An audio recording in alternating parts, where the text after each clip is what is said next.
I want to take a few minutes here in this video just to go over the MACA brochure. It's one of those things where you graduate from high school, you start taking classes, and you never really get the understanding of how this is set up and how all of these things function. So if you've never seen this, they're available. The instructors can get them for you. You can find them in the hallways, in some of the classrooms. But each one of these is a separate degree plan that MACA offers. And you may have looked in the book and then decided on photography, or decided on 3D or interactive, or whatever it was you decided on. But these are all designed actually to work together. Okay.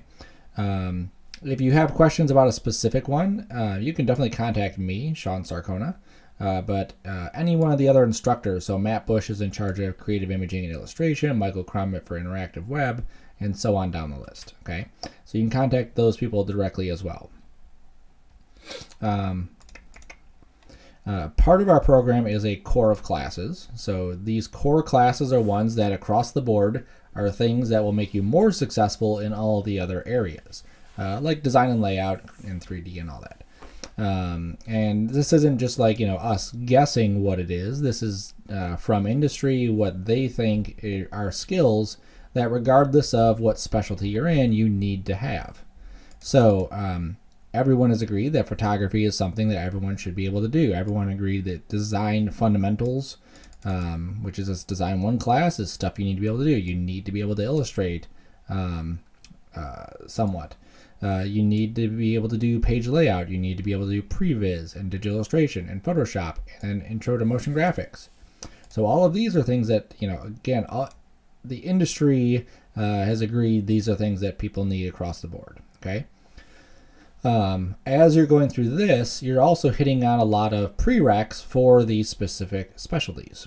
So for, let's say, motion design, you can't take compositing and 2D animatics until you've taken the Intro to Motion Graphics course, because this is basically like, here's After Effects and how After Effects works.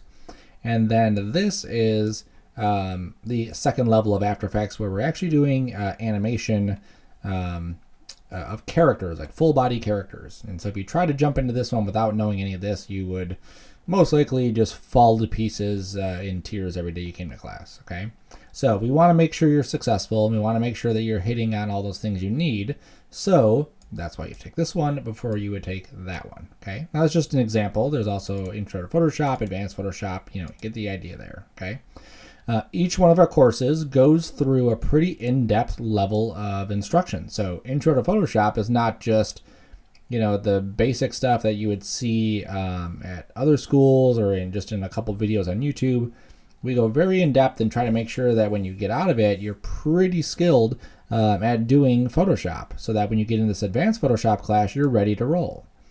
And then some of these classes may have prereqs that are not directly apparent. Okay, so Intro to Photoshop is also the prereq to Intro to 3D.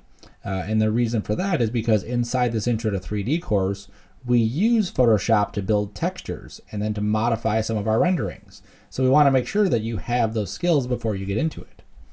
Now, as you start meeting your prereqs, you can start taking these at any point. Okay, so you can start taking Intro to 3D the semester after you're done with that Intro to Photoshop if you want. You can start taking this compositing and 2D animatics course the semester after you've done motion graphics, but you can't take this one until the semester after you've taken digital illustration, right? Now, I do recommend that looking at what those prereqs are, looking at what those classes are, you try to take things in a somewhat condensed time frame, meaning that you wouldn't want to take Intro to Photoshop and then wait 2 years and then take Advanced Photoshop. If you haven't used Photoshop, you'll forget everything, okay? So you basically want to set it up so you take Intro to Photoshop, then the next semester you would take Advanced Photoshop, okay? You take Intro to 3D, and then the next semester you might take 3D animation or 3D modeling, okay? So it doesn't always work out, but that's the ideal situation, okay? I just want you to be aware of it, so as you plan your classes that you can see those things. Now, you'll notice that as I looked at this Intro to 3D course is here, and it's also there. You'll also see things like figure is right here and figure is right there. Okay, advanced Photoshop is here and advanced Photoshop is there. Figure is also over here. Intro to 3D is also over here. Okay, so you'll see several classes in multiple specialties. And the reason for this is, again, because industry wants motion designers to be able to do 3D motion design. They want people in 3D animation to know about the figure. That's why we have figure there. Okay, now this is an either or, so you can actually take figure or video. Okay. Here's intro digital video inside photography. Same thing. They want people who do photography to also be able to do video. Now that is great for you because you can actually take one of the specialties. So let's use design and layout as an example. So let's say I go through, I do all the core classes, I do all the design and layout classes. And then after I'm done with design and layout, you can take portfolio, which is the last class in there, and then that would give you your certificate. Okay, that's a certificate, not an associate's. Once you take your arts and science classes, your gen ed courses, which is about 15 credit hours, then you get the associate's degree. Okay, so typically people will take the core of classes, they'll take their specialty and the portfolio, and then as time allows throughout that process, they'll take the gen ed classes, right? Now, let's say you're done with that. Maybe you also want to learn something else. You want to take your design and layout and you want to apply it to something. So if you jump down to, let's say, interactive, typography is a class that is up here as well. And you'll see design for web is right there.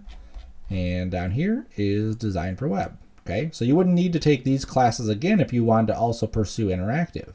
All you would do is take the remaining courses. So it would just be these 4 courses here, and then you would have a second associate's degree in interactive web media. Now you have to make sure you have at least 15 credit hours between each degree. So in this case, it's 4 classes, which is 16 credit hours, so it works. If you were to try to take something that was maybe too close, you might have to pick up another class somewhere else. Okay. So that is how the specialties work. Now, it does you no good at all from a big picture standpoint to simply scoot through all of these classes and do the bare minimum. Okay, your goal, I would assume, would be to use these skills somewhere later in life, whether it's a job, whether it's a promotion, whether it's whatever, personal interest. So as you go through this, you want to make sure that you're pushing your skills in every single one of these. If they ask you to take 10 photos in photography, you take 20 or you take 30. If you are in design 1 class and you have 6 things you have to do, you should do 12 things. The more you do, the easier it's going to be. Because what would happen is when you get to this very end stage and you have this portfolio development class, you're not going to have enough pieces to actually build. While you're in the program, while you're all the way back here at the core and you're first starting, your capstone portfolio class should be in mind. You should be looking at building pieces that you could then use for this portfolio. What's not going to be doable is to go through all of these and then try to build a portfolio from scratch in this class. That's not what this class is. This class is a way for you to assemble a portfolio based off of work that you've already created all around these other specialties. Okay, so while you're in creative imaging and illustration, and you're taking that rendering class and you're rendering out a vehicle or a person or a product, whatever it is, those things you want to make sure are nice, crisp, clean, perfect, so that you can scan them and get them ready for that portfolio class. Same thing with your figure illustration class. As you do those, look at each piece. Is it portfolio quality? Can I push this a little bit further? Should I spend a little more time on it? Can I fix it up? Okay, especially summer, as that comes up, we don't offer a whole lot of summer courses, and that's a great time to go back and revisit some of these assignments and start fixing up things that need to be fixed up so that they are portfolio ready. Okay. Now, there are only so many hours in a day, so you have to budget your time. You have to look at as I'm going through and I'm working on my digital video stuff. I've made a video, the editing wasn't perfect, the sound wasn't good enough, blah, blah, blah. There's a million different things that could go wrong. You need to make sure that you have the time to do that. As a student, there was plenty of nights where I stayed up until 1 or 2 in the morning and then woke up for an 8 o'clock class. So that means I was getting up at 6:30 and then showering and going to school. And then I'd be there for a few hours. And I'd come home and I'd go to work and then I would do it again. Okay. That's the sacrifice you have to make because that's the only way that you're going to get to the level that you need to get to. There's the only way to do it. Okay. Unless you're Hermione Granger and you have a time turner, then maybe you can use that. But I don't think I've never seen anyone with it in real life, just in the movie. Okay. So I wanted to introduce you to that and definitely feel comfortable talking to your instructor or contacting one of these instructors to talk to them specifically about your degree if you do have questions about it. Okay. Now I will mention too that this is the only degree that doesn't require the portfolio is collaborative. This specialty is more for I'm not sure what I want to do, so I'm just going to start taking this, and hopefully by the time I get done with this, I have a better idea of what I want, and then I can apply those skills to any one of these things. Okay. Now you do have to make sure also that you are registered or declared which degree you're going for. If you don't declare something and we change the degree, then you have to not start over, but you have to kind of work around what you've taken. In some cases, we might change a class. Like let's say we change Intro to Photography to Intro to Video. We just got rid of this and then added Intro to Video. We have no plans to do that, but let's just pretend. And you've taken Intro to Photography, well, now that class doesn't go for anything.